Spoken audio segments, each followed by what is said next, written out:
Means we are live. Your phone should be away. You should have your distracting tabs closed for the meantime while I'm showing off some of the things for Unit 0, like your seating chart for this month. Okay, oops.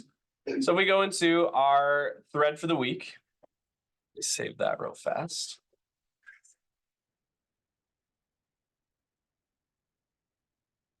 Okay.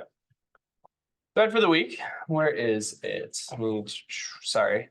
It's been a busy. I got a bunch of forms open. It's not helpful.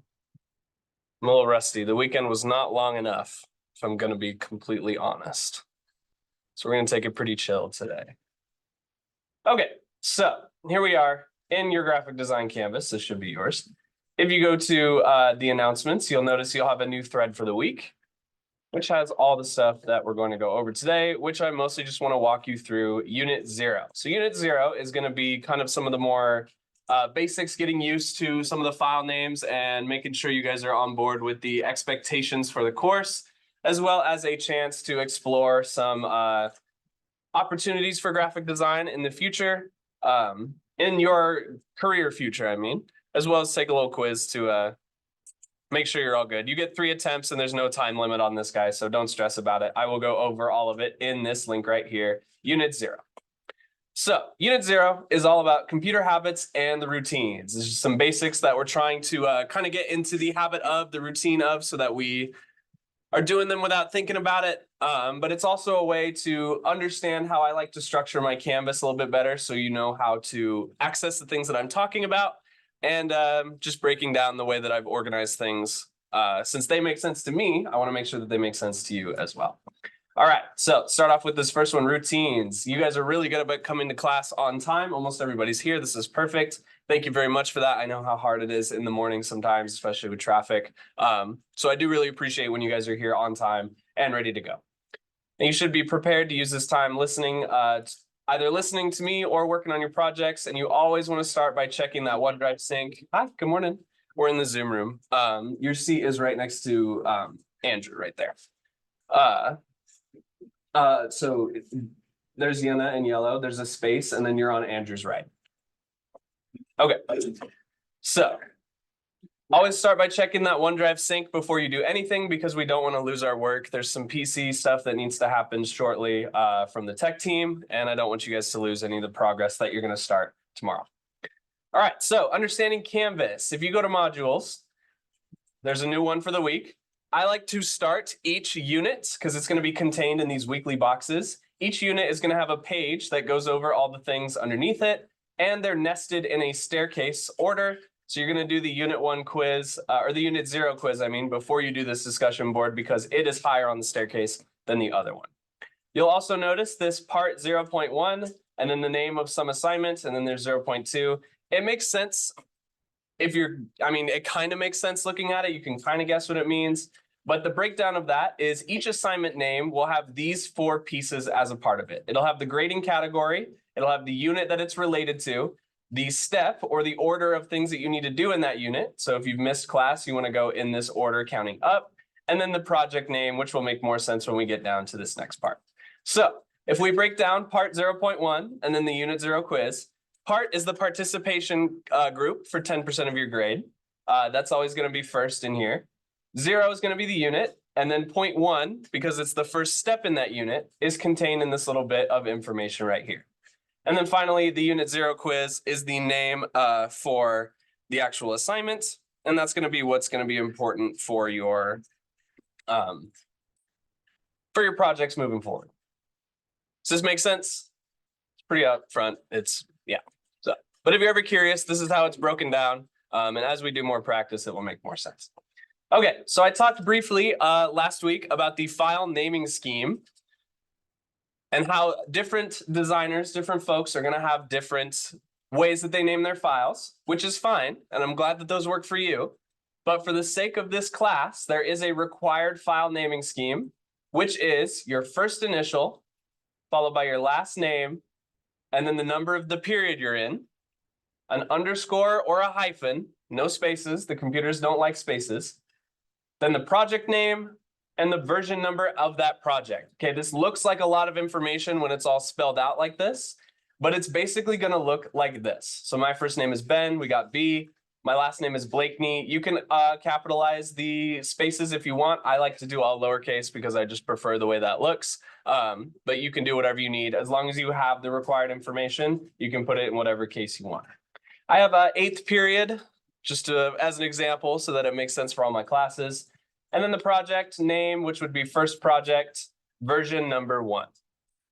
So just breaking down, it'll make, this is going to be what's required of each of your projects so that I can easily and quickly tell whose is whose, and you'll be able to scan your OneDrive very quickly and understand which file that is and how many times you've worked on it based on the version number. And these things, while they are kind of boring, are really important to managing your files, because as we get through graphic design, more and more files are going to become all over, spread throughout your OneDrive, and you want to have a way to organize them. And this is the way that I've found works best for this class. So this naming scheme will be graded on your first few projects, and then in the future, it will be a reason that you miss points if you do it incorrectly. And project name is simply going to mean the name of the Canvas assignment. So B. Blakeney, P8, first project, B1. There's some reasoning behind that. I've explained it's just basically when you have a lot of designers working together, you want to be able to easily and quickly find what step of the project you're on. This is the way that I've found works for us. You can use this scheme in other classes. I use this for every file in my life, but I'm also kind of paranoid, so I like to have everything more organized than needed. And I want you guys to experiment with what works for you, but for the purposes of practice and for this class and semester, this is the required naming scheme. Make sense? Okay. Last couple things, because the 2 main programs that we're going to be using are Photoshop and Illustrator. So Photoshop, if you open up this link, is going to explain 2 different types of files. Those are the 2 main file types that we're going to be working with. Rasters, if you've heard that term before, I don't know for sure, but I think it's German for pixel or grid, because that is the format that Photoshop uses, and it is pixel-based. Maybe you've heard of pixels. They're the little dots on your screen that change color to make things legible or turn them into images, whatever.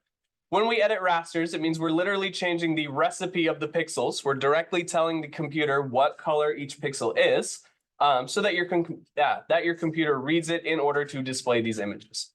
Raster-based, if you click on this, if you want to learn more about raster systems, raster graphics, all you need to know right now is that Photoshop is the raster program, which is typically used for photography or older digital works. You can also use raster in print. And the most important thing to remember about rasters is they do not resize as well as vectors do. Since they're a literal recipe, they're like points on a grid, they're not going to resize as well as vectors. So vectors, you may be heard of in physics if you're in that coursework. It's sort of similar, but also not really. Vector is the type of file that Illustrator uses, which is shortened to AI, not to be confused with other AI products. It stands for Adobe Illustrator. Vectors are what are called math-based. And I have this in quotes because it's not technically like equations and functions and stuff, but it is different from rasters because you're not plotting literal points. So when you edit vectors, it means you're changing the mathematical equations that represent the images. Hi, good morning.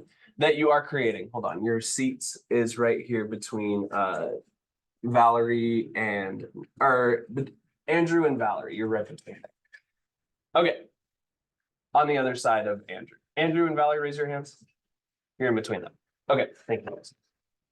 All right, so vectors, if you want to read about that, there's also the Wikipedia here. You can see a really easy demonstration of the differences. Rasters are going to be plotting these colors literally on your computer screen, whereas vectors are going to create more of a mathematical expression to make these nice smooth lines that are going to scale really, really easily. And the reason I say math-based in quotes is because we're not putting in equations to make these images appear, but they do use equations to make them happen. So like, for example, let's imagine a curve, just like a parabolic curve in a vector image, right? That's represented by a start point up here and an end point down here. And then it includes the math along the path. You can think of it like they are called paths in Illustrator. We'll get into that more tomorrow with your project. And but it's the mathematical representation of point A to point B instead of saying this pixel is dark, this pixel is dark, dark, dark, dark, dark, dark, dark, dark, whatever, as compared to white, or light or not colorful at all. Because of this, vector files are very easy to resize, large or small. You can blow them up really, really large or shrink them down really, really small because there's not going to be a loss in image quality since it's not plotting the actual points like a raster is. So way to keep in mind, rasters are maps to change a pixel's color on the screen, and the vector is a mathematical representation of the image. The last thing on Unit 0, just kind of keeping in touch with how you can reach me. There's a lot of different ways you can get in touch with me. I have 2 different ISD emails. I have the issaquah.wednet.edu teacher one, but I also have a B. Blakeney ISD Gmail, which gets a little bit less cluttered. So if you need something more urgently in the email realm, that's probably going to be your best bet. You have my classroom phone. If you need to call me for whatever reason, there I can leave a message, or the one that I get most frequently, Canvas messages. Those are going to be the best ways to get a hold of me here. Okay, so everything that you need to know for the Part 0.1 Unit 0 quiz can be found on this Unit 0 page right here. This is worth 10 points, due by Friday. There's no time limit, and you get 3 attempts. It's the first instance you can see of how I like to, I call this the forehead of my Canvas pages or assignments. It's always going to have the due date, the deadline, and the assignment category. So this is due this Friday at midnight. You have until that Q3 deadline of April 15th, but you will not get full credit if you turn it in past the 9th, adjusting for IEP and 504, of course. And this quiz is worth 10% of your grade. So you get 3 attempts. There's no time limit. Go ahead and get started on that before we move on to the next little piece of our discussion stuff today. Pause this. So just for the good of the order real quick, we're not live officially, but I just want to talk about the next portion of what I have for you for Unit 0. If you go to the modules, you're right there on the seating chart wise. Thank you. Yep, right there. Okay, so the next part, once you finish up that quiz, I know people are still working on it, still logging in.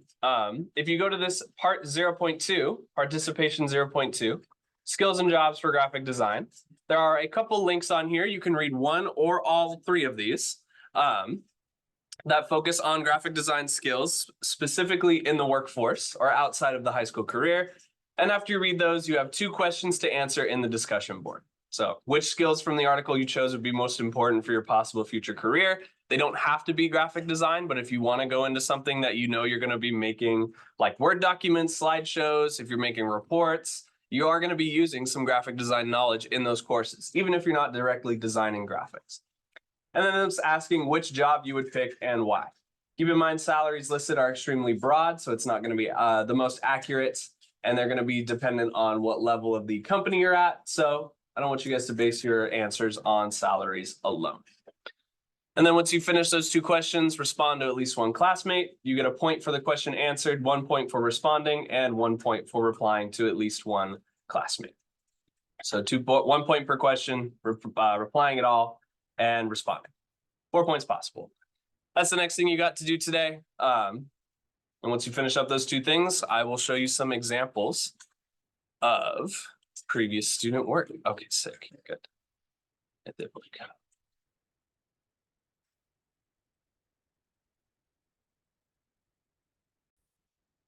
So I'm unfortunately limited to the free Zoom plan, which gives me only 40 minutes max of meeting time. So just so that I have a chance to show some of these off, take a break on your discussion board real quick. If you're not in the Zoom room, you are welcome to rejoin or just look up on the screen behind me.